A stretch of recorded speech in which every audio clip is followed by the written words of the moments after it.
Everyone, my name is Stuart Coulthard. I'm a director at Rubiix Business Accountants, and I'm joined today by Kate Hulsman from Jonge Read. Hello, Kate. Welcome. Hi, Stu. Thanks for having me today. No worries. So Rubiix are putting these videos together to provide practical tips to our business clients to help them in their business, in addition to the awesome tax and business advisory advice that Rubiix provides. This video today is all about business risk, some of the stress factors that directors are going through at the moment in terms of running their business. And that's why we're joined today by Kate. So Kate, the ATO, they were treading pretty softly with their approach in terms of collections and lodgements. What have you seen? Has anything changed for businesses? Really great question, Stu. Everyone's thinking about this at the moment. What is the ATO doing? So I suppose in terms of collecting, they're still collecting. If someone wants to pay, they're going to collect it. Maybe we're talking a bit more about chasing debt. So they have backed off hugely on chasing debt. They have gone softly, as you say, because of various things, restrictions, lockdowns around the country. So they definitely have backed off on that. In terms of lodgements, you have to lodge. Doesn't matter whether you can pay your debt straight away, just make sure you get those lodgements in. And my understanding is they're keeping an eye on lodgements at the moment. Okay. What if you don't lodge? What happens there? Oh, that's a dangerous one, Stu. If you don't lodge, you put yourself at risk as a director. The debt can then become personal. So the director penalty regime. Yeah. Probably a whole nother conversation for another video. I suppose the key to it is make sure you lodge, because it does mitigate a risk of it becoming a personal debt if you run into some trouble down the track. Yeah, so obviously we advise all our clients to lodge their stuff on time. And if they're sort of dealing with the ATO, communications is key with the ATO, we find as well for our clients. So perfect advice. So 100%, Stu. I'll jump in there. 100% communicate with the ATO. It's really important. So if there is issues that you've had in the past with the ATO, are there any sort of strategies that you can sort of deal with? We've touched on communications already. Yeah, so as we just said, communication, number one. They're really wanting people to communicate at the moment, and maybe you can enter into a payment arrangement to pay off that debt over a certain period of time. There are other options if you're too far gone, I suppose, if you can't get on top of that debt. But I would say the number one to do at the moment is communicate. And yeah, payment arrangements are a great way. And I'm sure, Stu, you would know that the ATO is a bit more lenient on their payment arrangements at the moment. They're extending them for a longer period of time. Yeah, what we've found with our clients and all organising payment arrangements is that if it's a reasonable payment arrangement, they will approve it. Obviously, if it's crazy, they won't approve it. But they're really, all they want is communication and then a commitment to some sort of payment arrangement, and they're okay. That's right now. Yeah, I agree with that. Yeah. So moving away from that beast of the ATO, what are the common issues that you're seeing businesses in distress? Yeah, so generally speaking, and not necessarily speaking about COVID times, but just generally speaking, a business in distress, probably one of the first things they do is stop paying the ATO or stop paying their super, because it's an easy one not to pay, because then they can use that cash for something else. So that always pops up when we're dealing with clients in distress. Just other things like accounting 101, your debtors start blowing out. You're not collecting because you focus on something else. Your creditors, you might be pushing out as well because you don't have the cash flow.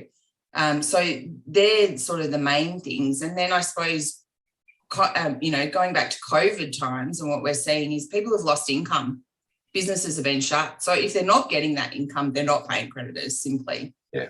And they're trying to work out how to get back on top of that sort of stuff.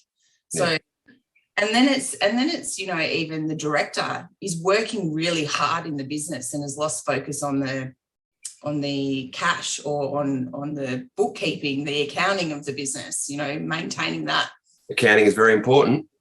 That was going to be my next point, Stu, that you need to have good advisors around you to help you out. You can't do it all on your own. You can't be everything to everyone. So having a good bookkeeper, having a good accountant is paramount. Yeah. Thanks for the plug there, Kate. Oh, no worries, Stu. Obviously, we find that clients can put their heads in the sand and pay attention more to running their business and rather than stepping back a bit. We find putting together a robust cash flow or budget and actually revisiting that on a monthly, quarterly basis. And obviously, Rubiix Business Advisory can help out with that stuff. But they're perfect advice there, Kate. So business in distress, we've sort of covered up that and sort of the common issues. What are the options for clients that are in distress? Yeah, so this is another really good question. I think a lot of people don't realise that there are a number of options when a business owner is facing financial distress. A lot of the time they think, oh, I don't know how to get out of this. I don't know how to deal with this. I just need to shut my business.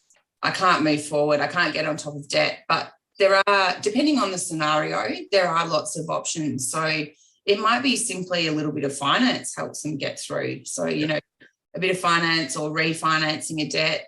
If it gets to that next stage, you might just do some informal negotiations with your creditors. So say, I'll pay you X cents in the dollar and to settle the debt, to reboot. And then you start getting into a bit more complicated sort of options, which are, your debt restructures and voluntary administration into a deed of company arrangement, which is simple. In simple terms, it's again offering cents in the dollar to the creditors to satisfy that debt and move forward. Another option would be a business restructure, which is, reinvigorating, rebooting the business into a new entity. And it does have to be done correctly, but without going into that detail now, but, it's giving that director a second chance to sort of clear out some legacy debt and reboot and restart. And a bit of what we're seeing at the moment, Stu, is people are tired.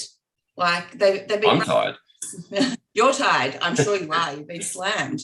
But they've been running their businesses. They've been then shut down. They've taken a break, forced break, and then they're now going, do I want to go back into reopening this business where I was working 70 hours a week or whatever it is? So it's really important that if they want to shut it down, you do that correctly. And that's what we call a controlled exit. Yep. So it's making sure that there's no risk to the director by just shutting the doors and walking away. You need to mitigate that risk for them personally as well. Yep. And then lastly, which is a topic or an option that people don't usually like to talk about, is personal bankruptcy. But I don't want to talk about it. Okay, we won't talk about it. But one thing I will say is that it's doesn't have to be scary. Bankruptcy legislation was set up to give people a second chance. It wasn't supposed to be a punishment. So, it was to encourage people to get out there, have a go, have a crack at business, and if something went wrong, they had a way to move forward. So it can be a really good option to help someone move forward. It doesn't have to be a punishment, as I said. So a lot of those options, Jonge Read can help you out in stepping business clients through and on the options they can take.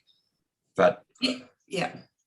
Thank you very much, Kate, for joining us and stepping us through some of the issues that businesses can face and some of the stresses that directors can have. We'll have Kate's contact details after the end of this presentation as well as ours. But if you've got any questions, please reach out to Kate or to me at Rubiix. But thank you very much, Kate, for joining us. Thank you so much, Stu, for the opportunity, and I hope that the listeners have just got a brief overview that there are options available. Yeah, cool. Thank you. See ya.